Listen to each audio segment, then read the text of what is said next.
Est-ce que tu sais le temps, le nombre d'années que j'ai mis pour savoir quel séquenceur, alors quand je parle de séquenceur, c'est pas les DAW, hein, les DAW sont tous des séquenceurs, Cubase, Pro Tools, mais quel type de séquenceur me viendrait bien pour la musique que je fais.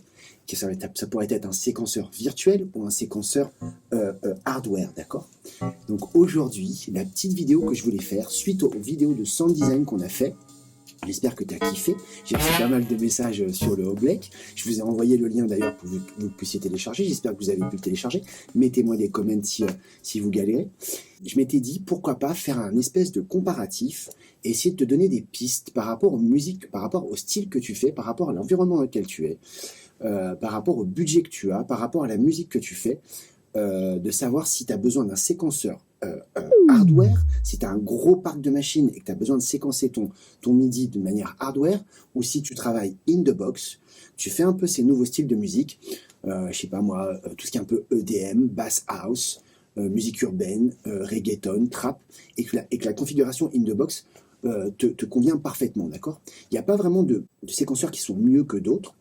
Par contre, il y a des usages, il y a des environnements, il y a des manières de faire qui vont te faciliter la vie par rapport à ce que tu fais, par rapport à la target, par rapport à la cible que tu as dans le viseur, d'accord? Suite à ça, j'ai fait un petit quiz dans la démo, d'accord? Enfin, dans la démo, dans le lien de description, où je vais te poser 10 questions, ça va être assez rapide, et j'essaye un peu de te mettre des petits piquants dans les artères, sur les côtés, en haut, en bas, derrière, dans l'inconscient, pour savoir quel séquenceur, quel producteur, quel tools pourrait t'aller pour la musique que tu vas faire en 2025.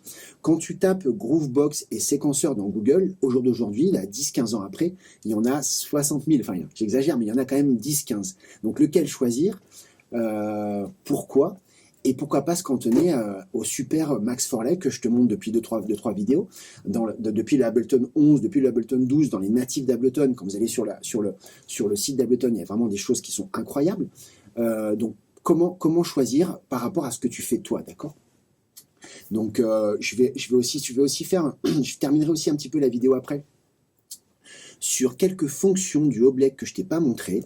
Il y a quelques petites choses que je voulais te montrer dans une loupe qu'on va faire peut-être un petit peu plus complexe aujourd'hui, parce que tu as vu ce que c'était que le Oblek. Et puis je vais te montrer quelques petites fonctions qui sont vraiment géniales. J'ai pas eu le temps de te montrer. Avant ça, on va essayer de parler de 4 points entre le sequencing virtuel et le sequencing hardware, et aussi linké aux questions que tu vas avoir dans le quiz, que je te conseille de faire direct, parce que ça va sûrement t'aider, d'accord?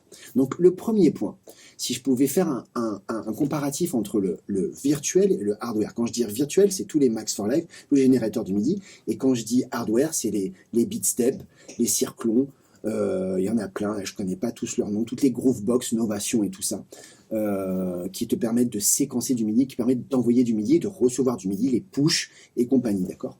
Donc si on fait un petit point rapide sur tout ce qui est un peu créatif et complexe, les séquenceurs quand même virtuels de Max for Live sont un petit peu plus complexes et créatifs, c'est-à-dire qu'ils sont un petit peu plus riches dans la manière dont tu vas pouvoir créer tes phrases MIDI, d'accord? Sur des steps un peu plus longs, contrôler mieux ta probabilité, inverser l'essence de sequencing, faire du polyrythme, que tu peux faire aussi en hardware, mais tu as quand même, quand tu commences à les coupler les uns aux autres, des fois ça peut être un peu une usine à gaz, des fois ça peut être assez simple, mais tu as quand même un rendu sur le côté créatif qui est un petit peu plus poussé dans les séquenceurs virtuels Max for Live et tout ce qui est dérivé autour de ce type de séquenceur.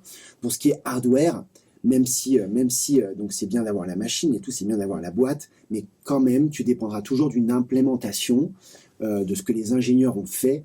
Tu n'iras pas plus loin que ce que la machine te permet, de ce qu'il y a dans le PDF, dans le manuel, d'accord? Donc ça, au niveau créatif, déjà, c'est deux choses assez différentes. Max for Live, assez immersif et modulaire, un peu sans fin. Les Groovebox, les Push, les Circlons, les Arturia Beatstep, les Arturia, ils en ont fait plein, associés à des claviers, c'est bien, mais tu vas quand même dépendre, tu vas vite toucher la limite. Petit 2, ça rejoint un peu ce que je viens de te dire, avec les séquenceurs virtuels Max for Live, tu vas pouvoir envoyer du MIDI, tu vas pouvoir coupler les séquenceurs, donc tu vas pouvoir décupler tes envois MIDI et tes envois à des séquences, d'accord? Dans un séquenceur hardware, tu seras limité aux 8 MIDI in, 8 MIDI out, même s'il y a du USB derrière, à ce que la machine te propose, d'accord? En plus, pour repartir sur le virtuel, si tu as une carte MIDI, si tu as une petite boîte MIDI, une carte MIDI, une interface MIDI assez stable, tu peux aussi envoyer du voltage à ton hardware, d'accord? Peut-être pas à 50 hardware, parce que l'ordinateur, il commence à pas trop kiffer, mais tu vas pouvoir quand même le faire. Petit 3, si tu travailles in the box, c'est ce que je te disais au début, petit 3, si tu travailles in the box, que tu fais un peu ces nouveaux styles de musique, franchement, ces styles un peu rapides, où il y a beaucoup de choses, tout ce qui est un peu Skrillexant, tout ce qui est un petit peu breakbeat, un peu rapide, avec beaucoup de sound design, franchement, les séquenceurs virtuels Max for Live tireront mieux, d'accord? Parce que c'est assez instinctif, c'est tout de suite, tu cliques sur quelque chose, ça arrive tout de suite, tu as le rendu assez rapidement. Si tu as un bon ordinateur, si tu as un bon Mac avec une bonne carte, le rapport cerveau-oreille, enfin réception-résultat, il est quand même assez rapide, d'accord? Donc in the box, pour tous les nouveaux styles, un peu musique urbaine, trap, bass trap, bass house, tout ce qui est reggaeton, trap, in the box, t'as pas besoin d'un séquenceur hardware.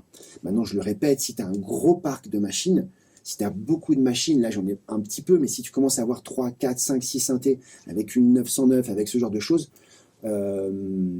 virtuellement, l'ordinateur il va pas kiffer, ça va être un peu compliqué parce qu'en plus tu vas envoyer ça sur du MIDI, sur du hub, sur du USB, aussi sur du MIDI physique, mais ça commence à faire beaucoup, il peut y avoir des conflits.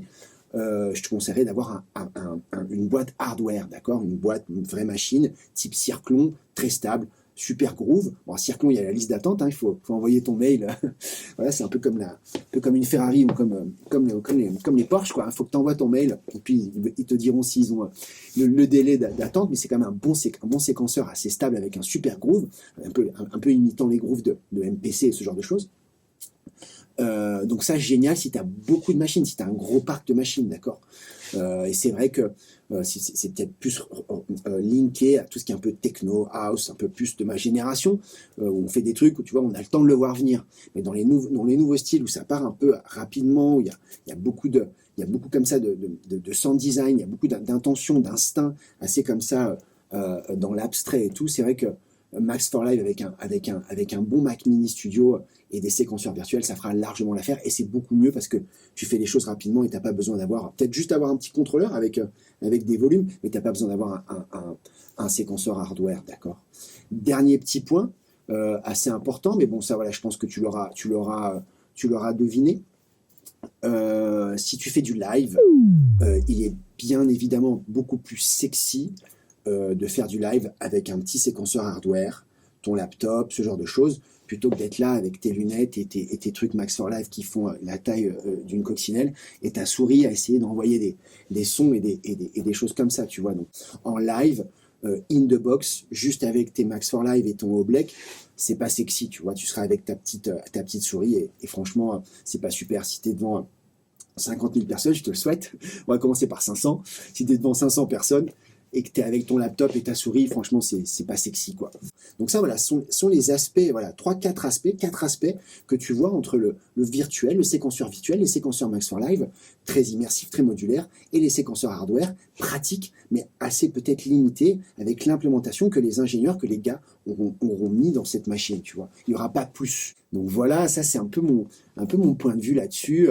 Voilà, j'adore le sequencing et je pense que tu l'as vu. Donc, check le petit quiz. Je suis sûr que tu vas trouver des réponses. Peut-être même que tu vas trouver. Je vais peut-être donner des petits déclics. Dis-moi ce que tu en penses. Le quiz, tu cliques dessus, tu vas arriver sur un lien, c'est direct. Nous, on se voit la semaine prochaine. Là, tu as encore une petite démo du Oblek. On y va et let's go!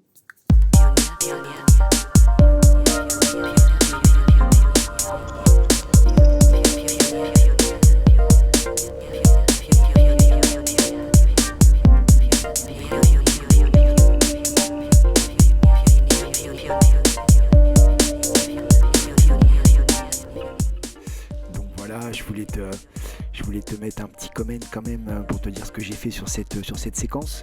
Là, tu vois la petite voix qui est en train de jouer. Elle est séquencée par ce plugin qui s'appelle Playbit. Playbit en VST, il peut envoyer du MIDI, d'accord? Donc là, le track 3 de Playbit envoie du MIDI à ma voix. Et cette voix est relayée par un step, le step que tu as vu la semaine dernière, qui joue sur le start, d'accord, du simpler, d'accord? Donc ça donne cette espèce de voix un peu téléphonique, un peu bizarre. Et donc après on va partir sur les deux oblèques. Les deux fonctions que je voulais te montrer, c'est l'octave, d'accord? Donc l'octave, tu peux changer aussi l'octave et travailler de la même manière, complètement détaché de tes notes initiales, d'accord? Et aussi cette fonction de aller-retour dans les automations qu'on n'avait pas vu la semaine dernière. Donc tu peux être en polyrythme et tu peux aussi changer la lecture des automations, d'accord? Tu vas entendre la basse aussi que j'ai travaillé, qui est assez géniale, c'est pas mal. J'ai travaillé aussi un oblèque sur la basse et je travaille aussi les automations.